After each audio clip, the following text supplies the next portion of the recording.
बच्चों कक्षा 11 गणित के आभासी कक्ष में आप सभी का एक बार पुनः जोरदार स्वागत है। हम लोग पैराबोला पर आधारित क्वेश्चंस जो है प्रश्नावली 11.2 का हल कर रहे हैं। इस क्रम में प्रश्न संख्या 1 है। इसमें कहा गया है कि परवलय y² = 12x के नाभि के निर्देशांक, परवलय का अक्ष, नियता का समीकरण, नाभिलंब, जीवा की लंबाई ज्ञात कीजिए। तो हल करने के क्रम में इसको हल करते हैं। समीकरण लिखते हैं परवलय का। तो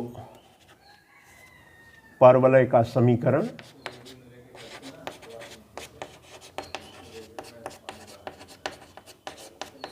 दिया है जो उसको लिख लेते हैं।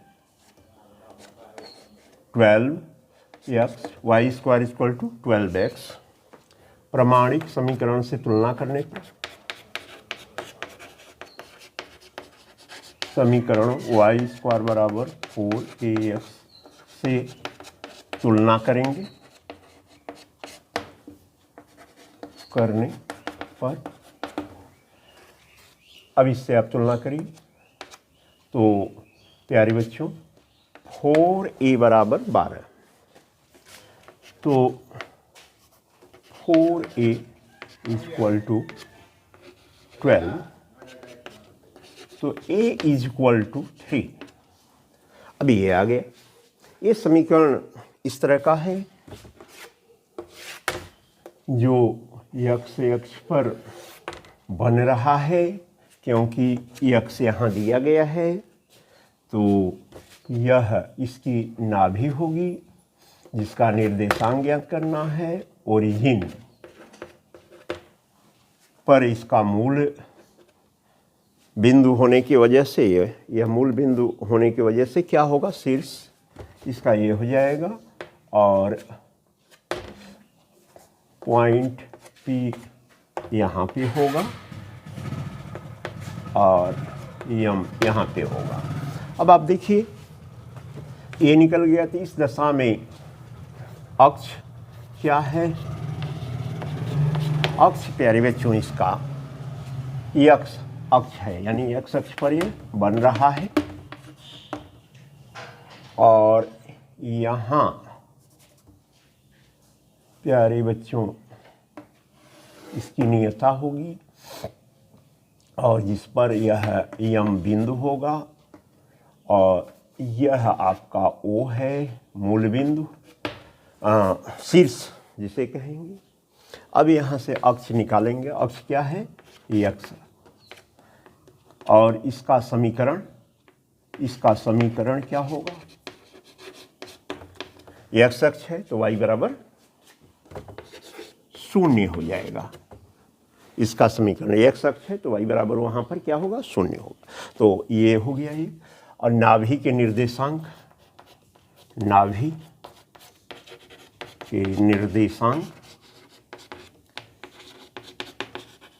के निर्देशांक यश बताया गया है a0। इसलिए आप a का मान निकाले हैं 3, तो 3 0 हो जाएगा इसका नाभि के निर्देशांक। अब इसका है नियता का समीकरण। नियता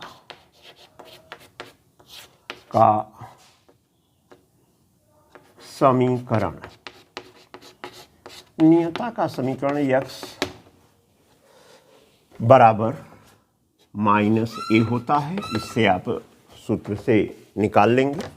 x = a के स्थान पर रखेंगे 3, तो x = -3 होगा। इसको लिखेंगे तो x + 3 = 0। ये भी आपका निकल गया। अब आता है नाभिलंब। नाभिलंब की जीवा की लंबाई, नाभिलंब जीवा की लंबाई। तो ये आपसे पूछा जा रहा है यल और यल डैश। तो नाभिलंब जीवा की लंबाई यह सूत्र में बताया गया है 4a। तो यह a का मान 3 है ही है आपके पास, गुणा कर दीजिए 4 से, 4 से मल्टीप्लाई 3 का 12 हो जाएगा। तो ये आपके आंसर हो जाएंगे और ये आपका प्रश्न हल हो गया। अब दूसरे प्रश्न पर आते हैं। प्रश्न संख्या 9 है। थोड़ा इसमें विविधता है, प्रश्न में बदलाव हो गया और क्या क्या दे रहा है ये आप ध्यान दीजिए। यदि परवलय का शीर्ष 0 0 दिया है, नाभि उसकी फोकस 30 दी गई है, तो इस परवलय का समीकरण ज्ञात करें। समीकरण परवलय का ज्ञात करने के लिए प्यारे बच्चों परिभाषा, उसकी डिफिनीशन जाननी होगी। परिभाषा यह है कि परवलय उस बिंदु का निर्देशांक है, जैसे यहाँ बिंदु XY है, इसका निर्देशांक है जो जिसकी नाभि से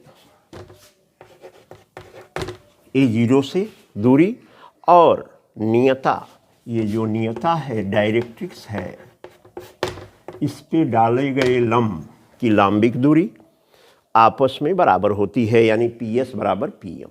ये परिभाषा है। तो यानी पहले क्या निकालेंगे, अर्थात ये नियता का समीकरण निकालेंगे, ये निकालेंगे और फोकस निकालेंगे, फिर आप इस प्रश्न को हल कर पाएंगे। तो पहले इसका नियता निकालते हैं। परिभाषा से पहले लिख लें परवलय की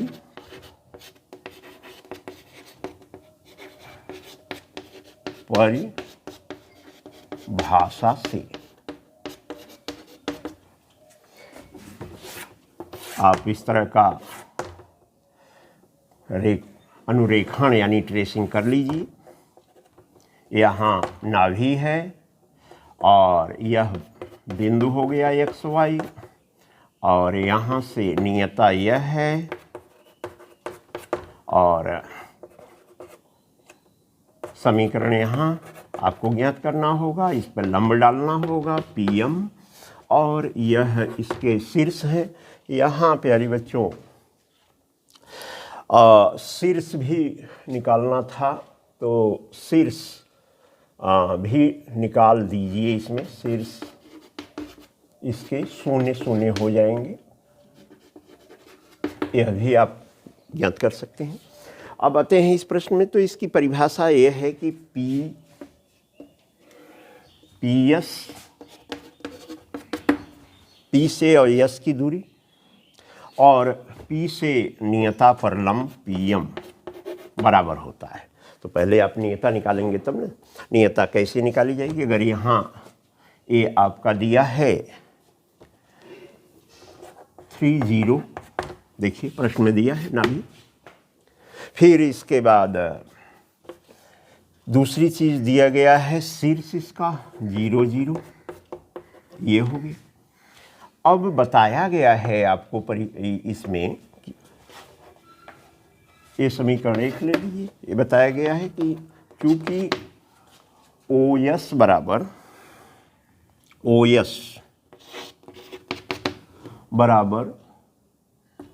यहाँ OO डैश बराबर होते हैं, ठीक है, या इसको Z भी ले सकते हैं।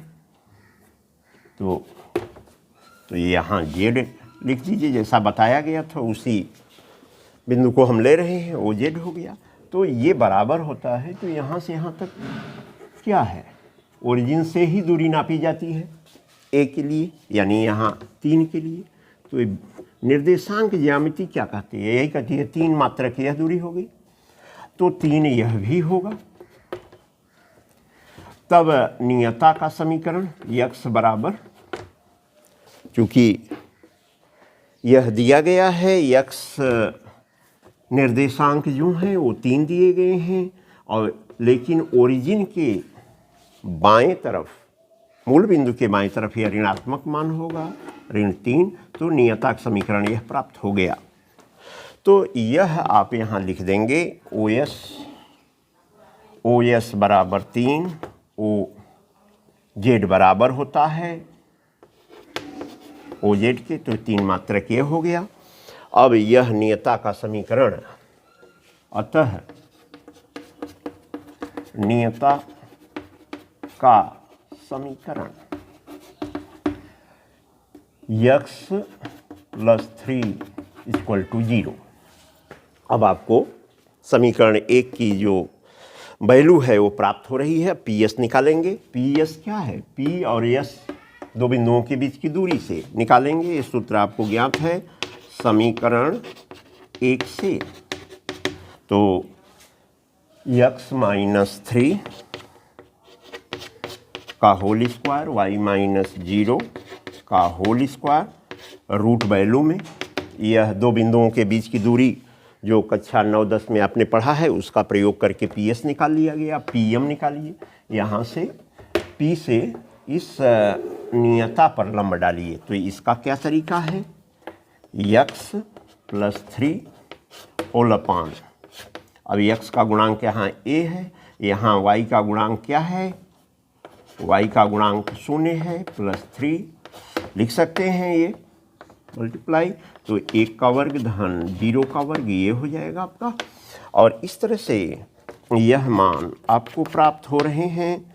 तो root value x square + 9 - 6x + y square, और इधर x + 3 ये प्राप्त हो जाएगा। ये रूट वैल्यू 1 का मान 1 ही हो जाएगा। बस यह दोनों पक्षों का वर्ग करने पर, दोनों पक्षों का वर्ग कर दीजिए और रिक्वायर्ड इक्वेशन ऑफ पैराबोला निकल जाएगा। तो x square - 6x + y square + 9 और x स्क्वायर + 9 और +6x यह प्राप्त हो रहा है। तो x स्क्वायर से x स्क्वायर पक्षांतरण ट्रांसफ़र करने पर कैंसिल हो जाएगा। और ये क्या होगा? y स्क्वायर बाएं साइड में लेंगे, पैराबोला का इक्वेशन आप लिख रहे हैं। तो y स्क्वायर बराबर 9 और 9 पक्षांतरण से कैंसिल हो जाएंगे। अब कितना आ जाएगा? y square = 12x। यह अभीष्ट उत्तर है। तो इस तरह से प्रश्नावली 11.2 का अभ्यास प्रश्न करें, निश्चित ही आप सफल होंगे।